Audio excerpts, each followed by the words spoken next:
Hey there, book besties. It's Maria, and I'm back for another book review. I've been thinking for a while that most of the books I've been reading lately have been traditionally published, and one of the things I wanted to try to do more of is to talk about indie books, because I am an indie author, and it's important to me that I share more indie books. So I did some thinking because a lot of indie authors can't afford to have audiobooks. And what I decided to do is I started requesting audio arcs on Story Origin, which is one of the functions of that app. So I was selected for my first audiobook review, and I'm going to be talking about The Fire Witches of Salem, Collection 2, by Carrie Pulkkinen.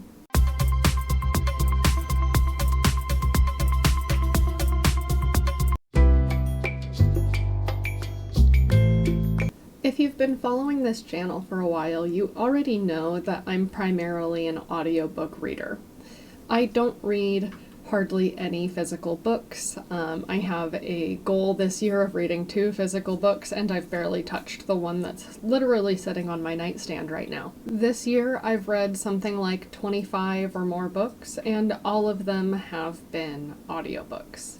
So as you can see, it's really important for me that I consume my books as an audiobook, just because that's how I have time to read in my everyday life. I don't necessarily have time to read at home, physically or an ebook, but I do have time at work to listen to books. And that's when I consume most of my audiobooks. Anyway, if you've been here long enough, you know the drill. We're going to be going over these specific things that I talk about with every book. I'm going to dive into some spoiler territory. Don't worry, it will be marked. If you don't want to see it, just go ahead and skip it and move on to the next section of the video. So let's go ahead and start with the book description. I'm not the high priestess Salem needs, but I'm the only one they've got. The world as we know it is about to go up in smoke, and my method of kicking ass without taking names isn't cutting it anymore.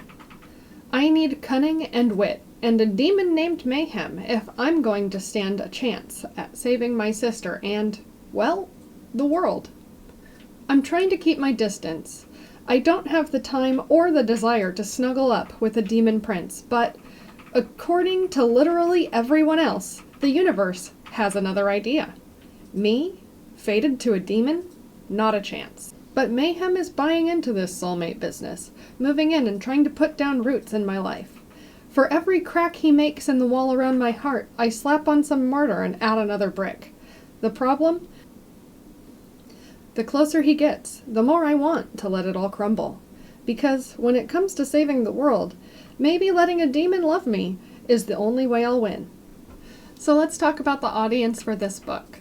I would recommend this book to readers who love spicy romance. This book is labeled a slow burn. That said, the spice does start in book 2, I believe, of the 3-book collection. Personally, I would not call it a slow burn. I would say it's probably closer to a medium fast burn, but that's just my definition of slow burn.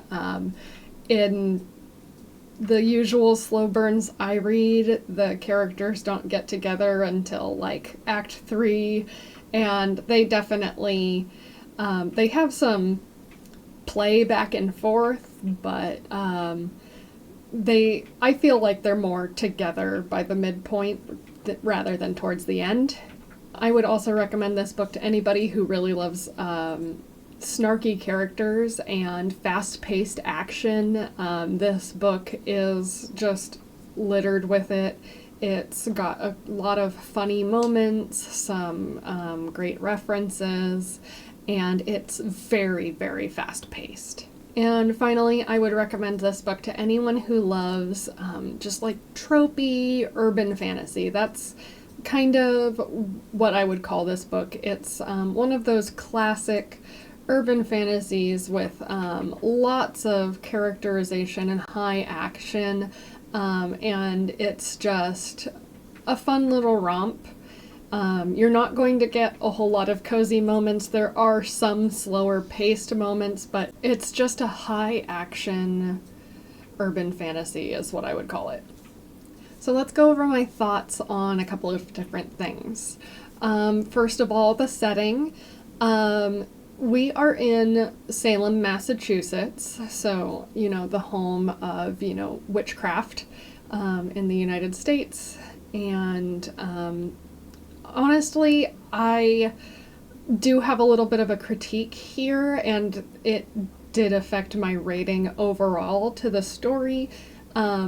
We are often told where we are in the narrative, but there's not really description to make it feel like the world is lived in.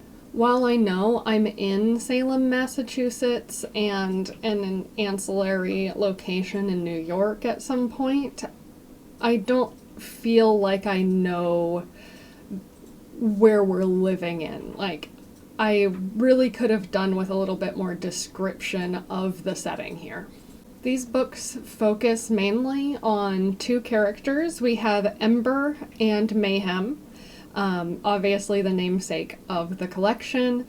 Ember is the high priestess of Salem. She's just kind of become this as like an honorary, temporary high priestess as we're waiting for plot to happen so that the real high priestess can come back. Ember lives in stress right now. She is constantly worrying and is very quick to trigger. She can be very brash and rude and just kind of instantly jumps into whatever's happening at that moment. Mayhem is the demon that she summons.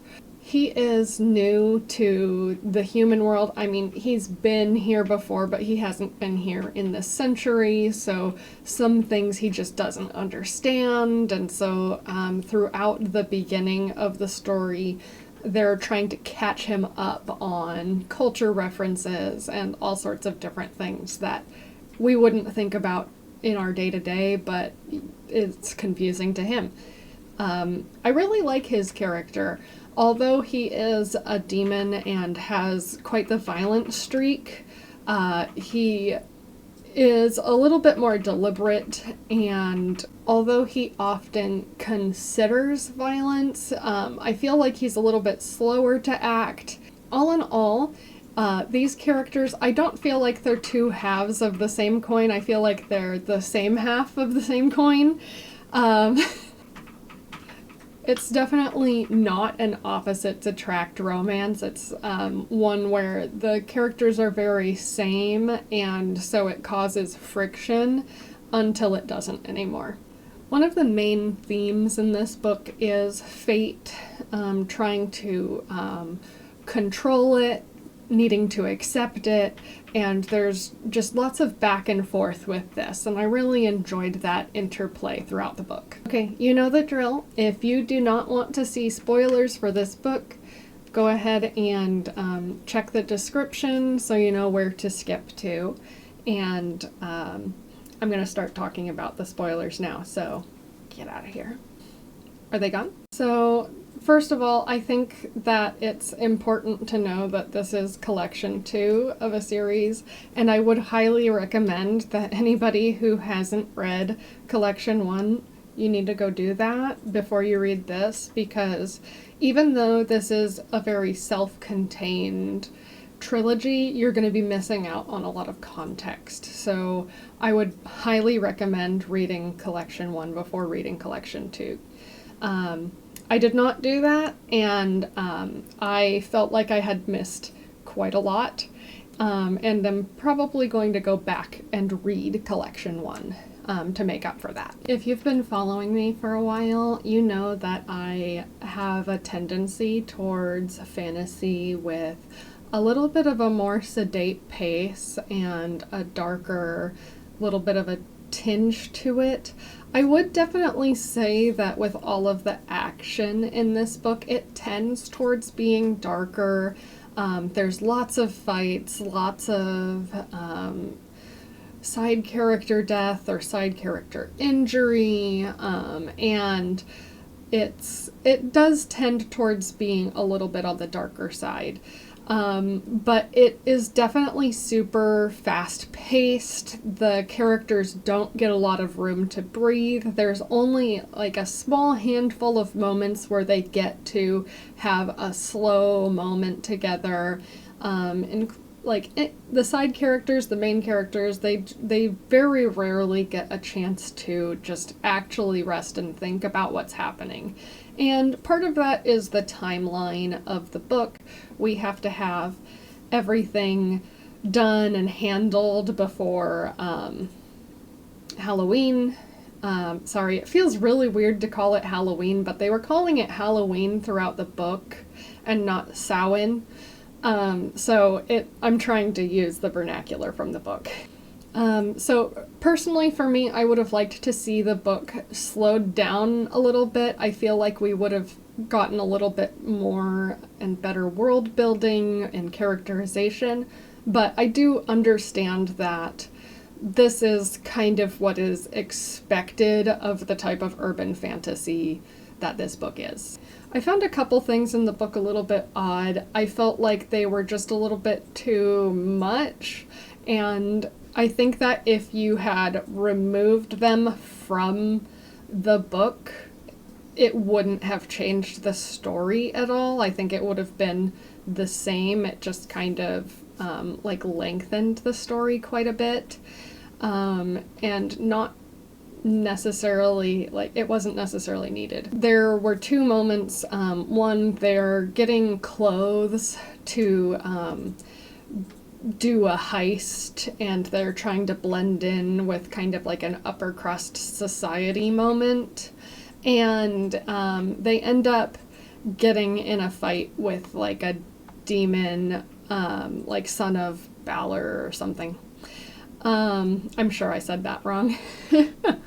And so it was just like, I don't think it needed to happen, and it kind of slowed down the story to a point that just it didn't need to happen, and I don't know if it gave anything to the narrative.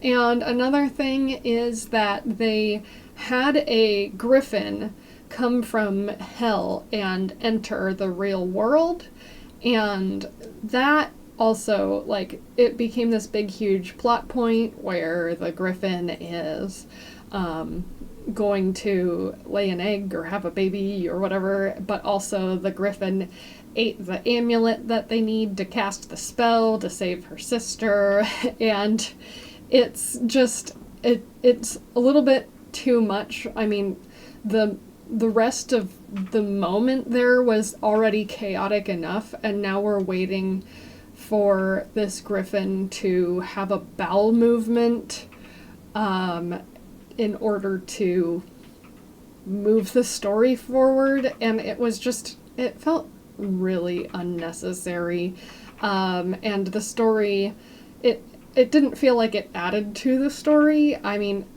I can't see the future. I don't know if the griffin becomes important later on, but if that griffin doesn't become important in the future, then why is it there? That's kind of where I'm at with that. That said, the rest of the story is super good.